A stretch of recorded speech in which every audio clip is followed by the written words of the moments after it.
she manufactured. Right. That's okay. So anyway, that's from Lindsay McCray. McCray. Oh, okay. Fold it the Joe way. Oh, yes, I have to fold it the Joe way. We learned how to do Joe. Did you sign up? Yep. Okay, awesome. I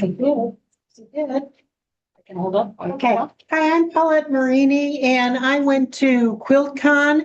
I'm not a modern quilter, but I have friends who dragged me in, and they do an exchange every year. You sign up for a partner and you get requirements and you find out what they like, etc. And then you make a block for them. This is a block that was made for me.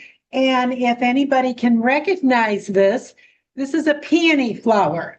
And anybody who knows me knows that I have a huge selection of peonies growing in our yard. So this was my block that I received from my partner who was in Texas.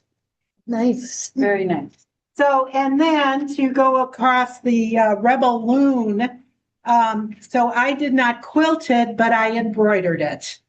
And so this take 8 hours to embroider, 24 thread changes. Use. What? It's just the camera's wanna see right that. there. Oh. You're good. You're good.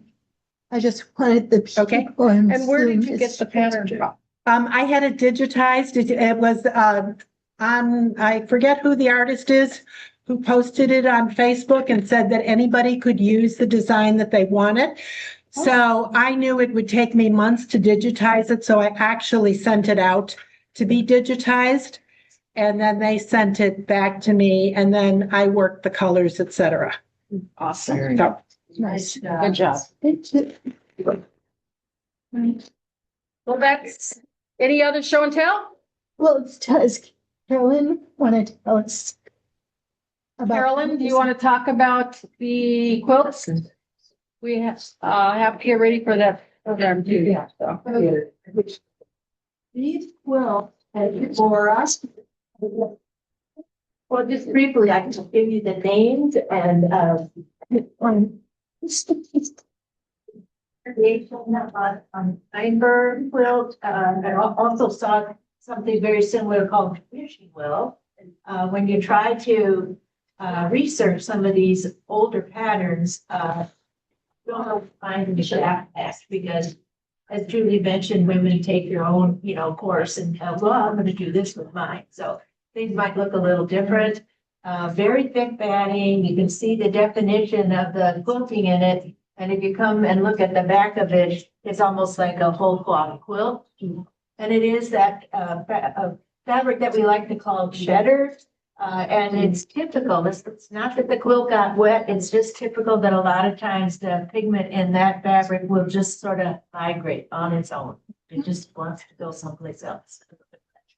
And this one is Twinkling Stars. So you can kind of see how they did these little triangles and made that pinwheel in the center, and then the points of the star here, and then it's set in a garden maze setting. Pretty thin batting. You can see right through it. Nice quilting, small stitches here. So those are just my colors. I really like that. And the other one I brought is on the table, and this is just starting as close as I could get. So there is one of those stars in the center, and then it has its little points and its little flowers hit the edge. But what kind of sold me on it was the swag border, because I really like that and know that I would never do that myself. So glad somebody else did that. But these old greens and the turkey red, just these are the fabrics that speak to me.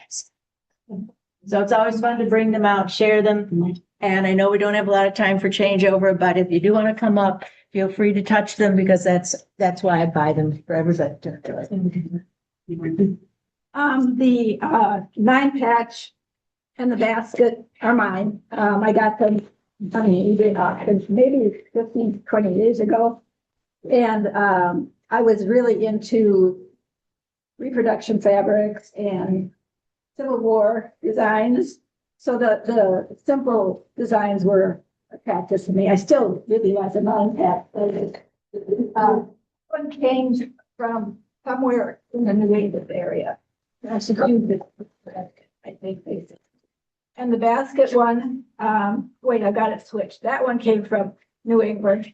And this one came from Virginia or West Virginia. Not signed, not dated, but they're both nice, sturdy quilts. And I like them. Nice. Oh, sure. What about that one? Yep. This is my quilt. I do notice that Julie mentioned this morning. The earliest quilt styles coming over from England were the strippy quilt, the medallion quilt, the whole cloth, and the one block quilt, whatever.